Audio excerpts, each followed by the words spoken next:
Hey guys, welcome back to the spicy deck tech, the spicy decks of the week. I've been gone for like almost a month actually, and that's largely been due to some school and microphone issues. But that's all settled now, so I should be able to publish these on a fairly more a much more regular basis.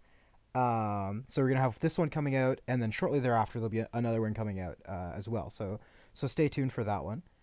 For this deck tech though, we have a five color mid range deck, and this is a deck that actually I played, so it's kind of nice. It's the first time that I've done a deck tech on a deck that I've played, so I feel much more comfortable telling you guys sort of exactly how the deck's designed to play out and what the deck's designed to do since I was the one who actually designed it and played it and have the most game experience with it. So the the sort of genesis of this deck, where it came from, my sort of thought process, was that I wanted to play. I had just acquired my 10th original dual land. I acquired Scrubland, so I wanted an excuse to play with all 10 dual lands. Like I wanted to play a five color deck, and I didn't think five color control was really something that I'd be interested in doing. Five color combos, like kind of cool, something that I'll certainly end up doing later, but wasn't what I wanted to do. I wanted to actually like play creatures and attack with creatures. So it started off as a five color zoo deck, partially inspired by the modern deck I played at GP Vancouver, which was a four color zoo twin deck that I brewed by staying up till about 4 a.m. the night before the GP. Uh, and that deck was super fun. I had a really good time playing it. So I thought I might try and convert that into a Highlander deck. So it started off as this four color zoo twin Highlander deck.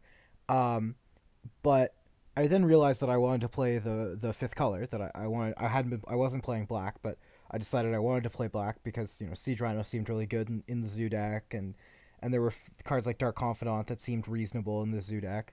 But what you'll notice is that this deck has sort of moved away from conventional zoo. Like I'm not even playing Wild Nacatl, and Wild Nacatl is sort of a very classic zoo card, right? It's a 3/3 for one. And maybe not playing Wild Nacatl is actually even wrong. I'm not entirely sure.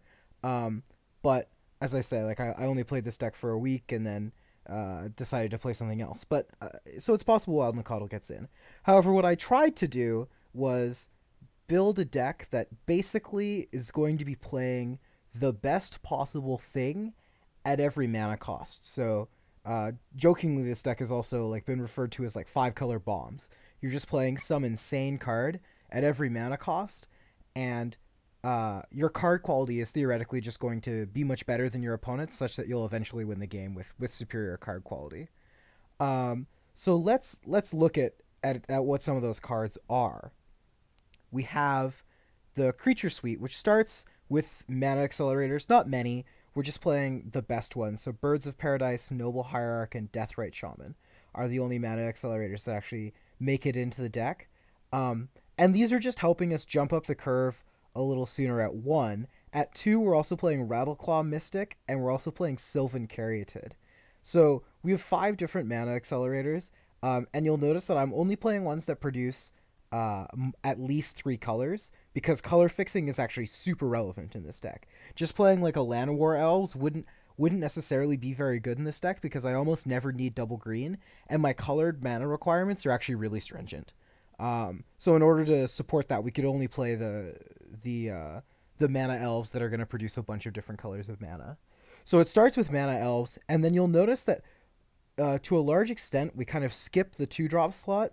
There are a few very very good two drops in Tarmogoyf, Voice of Resurgence, Tide Hollow Sculler for some disruption, Scavenging Ooze as sort of a powerful threat both on turn 2 and on turn 10, Dark Confidant as a must answer threat, and Quasali Pride Mage as a sort of utility card that's going to kill some creatures. But beyond that, we're not playing any other. And sorry, Stoneforge Mystic as well, which is obviously very powerful.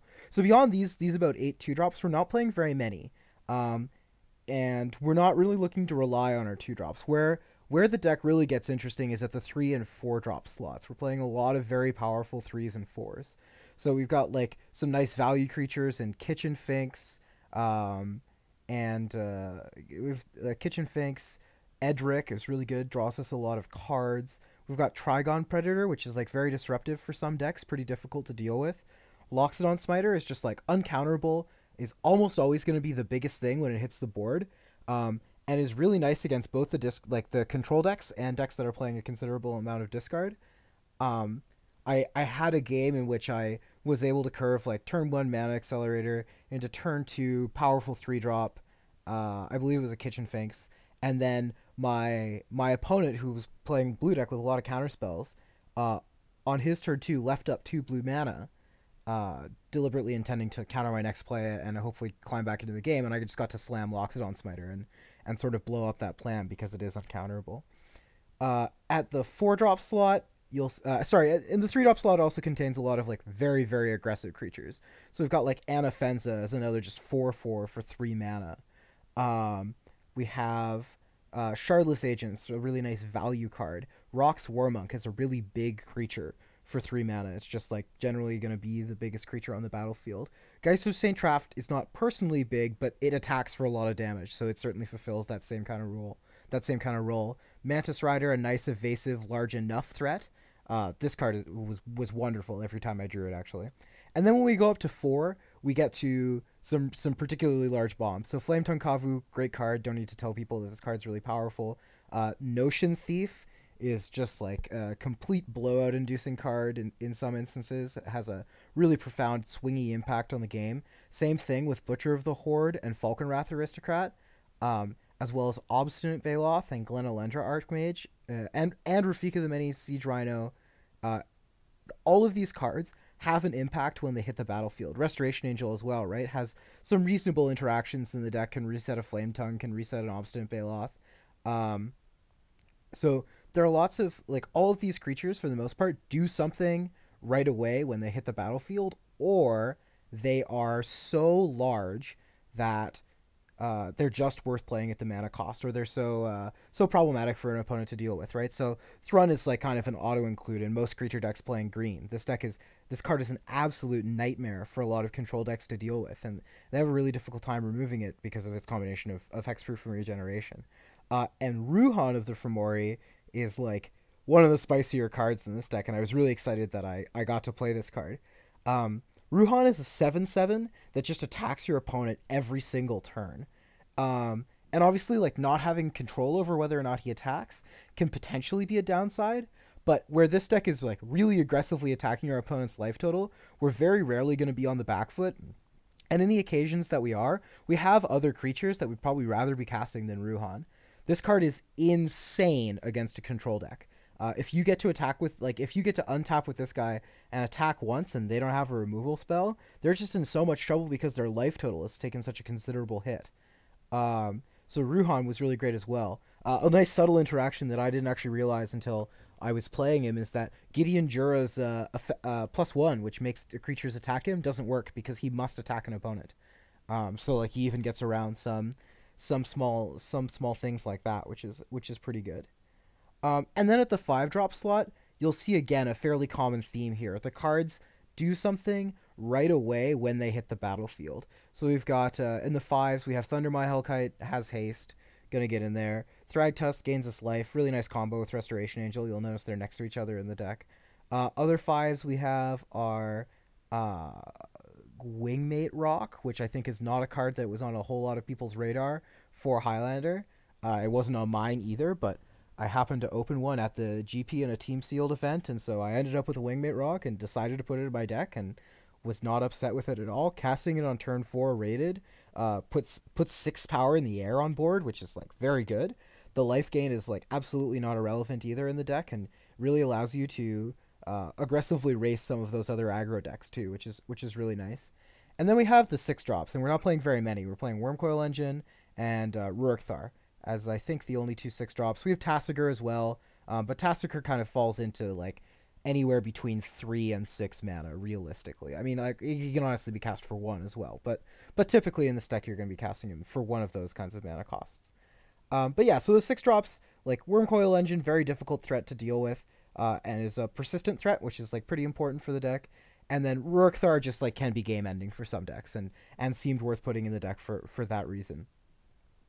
So those are the creatures, and I spent quite a long time talking about the creatures because I think they are the most important part of the deck, the most important part of how the deck does well. Um, we also have a small suite of instants and sorceries to back up those creatures. So we've got a typical suite of removal spells, not totally unexpected. We've got Swords Path, Helix Bolt, and Abrupt Decay to go along with Chain Lightning, Maelstrom Pulse, Tribal Flames, and Arc Lightning and Forked Bolt. So what you'll notice is that some of this removal, like Arc Lightning and Forked Bolt, and like Path and Swords, like we don't actually mind directing our burn like at our creature or at our opponent's creatures. In fact, we're probably doing that more often than we're directing it at their faces. Like Swords to Plowshares maybe isn't actually the best in an aggressive deck. You don't really want to be giving them that life. But in this deck, as long as we can keep control of the board, we don't actually care that much about exactly what their life total is because we're planning to kill them with like a dominating board presence and not by eking out every little tiny advantage and eventually killing them. Like we're looking to win the game in really dominating fashion. Um, so we've got those removal spells to sort of help us on the board. We've got a treasure cruise and a Domri raid is like some of the only real ways for us to refill. This deck doesn't draw a whole lot of cards outside of Sylvan Library, Dark Confidant, and those two cards I mentioned, but those tended to be enough for me. And finding one of those cards against the control decks usually allows you to have a pretty decent game against them. Either having Domri or having Sylvan makes it pretty difficult for the control decks to just completely grind you out of the game. You'll also notice we have a pretty nice one in Armageddon. This card can be like very devastating against control decks. Against the aggressive decks, it's not as good, obviously, and we oftentimes want to just keep our lands. But fortunately, this deck like can afford to not play some of its cards because we are tapping out like a lot of the time, and so sometimes we do just have like some cards left in hand because every turn we're spending 5 mana on our 5 drop or spending 4 mana on our 4 drop, and a lot of times like Armageddon just gets stuck in your hand and you don't cast it. But that's okay in the matchups where it's bad. Um, let's talk about the points really quick in this deck. They're really easy. It's 3 Moxen, Sapphire, Ruby, and Pearl. This maybe is supposed to be Emerald. It's not entirely clear to me. I could only borrow these 3 Moxen. I don't actually own any, so maybe if I could have borrowed an Emerald, I would have played it instead. But these 3 Moxen were great for me. They were very good. And then the last point is Stoneforge Mystic going to get Batterskull and these two swords. So Stoneforge, just like a very powerful card, has the potential to win the game on its own, and that's kind of a general theme of the cards in this deck, right? You'll notice that this deck top decks extremely well. Any one of the creatures has the potential to just kill your opponent on its own, which is great. And so anything on top of that's kind of like great, like a just like extra credit. It's great. Um, lastly let's talk about like what some of the really spicy cards are in the deck. So Seed Time is one that I got talked into playing, and it's an interesting card. So Seed Time is basically it's Time Walk if your opponent casts a blue spell on your turn. So the potential to really blow out an opposing blue mage is like really high, but it also can just sit in your hand dead sometimes. So it's definitely a hit or miss card. I never got to cast it. It was in my hand once against a blue mage, but they never cast a spell on my turn. It was more of a tap out deck. Going forward, I could see this deck seeing play in mid range decks. Like it's kind of nice against the control deck to just time walk if they counter something when you already have a board. But I can also totally understand the logic behind not playing it. And then Boros Charm's another interesting one. This card I'm almost never using for the deal 4 damage mode. Like very occasionally that's the mode that I need and I'm just going to push through damage with it. But most of the time I'm actually casting Boros Charm as your permanents gain indestructible. I want to protect my creatures from wrath, or like I had a play where I used Boros Charm to functionally counter an Abrupt Decay, targeting I think Edric, which was great, right? I drew a bunch of cards when my opponent wasn't expecting me to because Boros Charm is one of the few answers to Abrupt Decay in the format. So those are kind of some of the spicier cards. So what does this deck do really well? Well, this deck fights mid-range fights really well. This deck has a great aggro matchup. Just so many of your cards are so devastating to aggressive decks and are just such huge roadblocks that they have a really difficult time breaking through. This deck has a pretty reasonable control matchup. I ended up losing the only game I played against a control player, but I actually largely lost that game due to Blood Moon. and obviously this deck has a tough time against that card. Um, so you want to see aggressive decks. Other mid range decks are reasonable matchups, and control decks can be fine matchups. They can be hard as well. It's kind of hit or miss. What do you not want to see playing this deck is combo. Combo is really, really difficult for this deck to deal with. I played against Mono Green in round two and felt like I had almost no chance in both games. I even drew Sword of Feast and Famine, which is by far and away your best card against them in game two, and it just didn't matter. Um, this deck lacks the disruption, or at least the bulk of disruption, to interact with combo enough to slow them down before they kill you. You really are like looking to end the game on turn 6 or 7, and combo is just going to kill you before you get a chance to deal with it. But other than that, the deck has really sweet matchups. It's really fun to play. Um, so yeah, without further ado, I think I'm gonna end this deck tech. If you have any questions, please don't hesitate to comment below. I'll try to reply to all comments. You can follow along the Canadian Highlander format in Victoria at canadianhighlander.wordpress.com. There's all kinds of stuff and articles going up these days. There's a new podcast to follow, so please follow along with that as well. But without further ado, this has been Liam Coughlan, and thanks very much for watching the Deck Tech.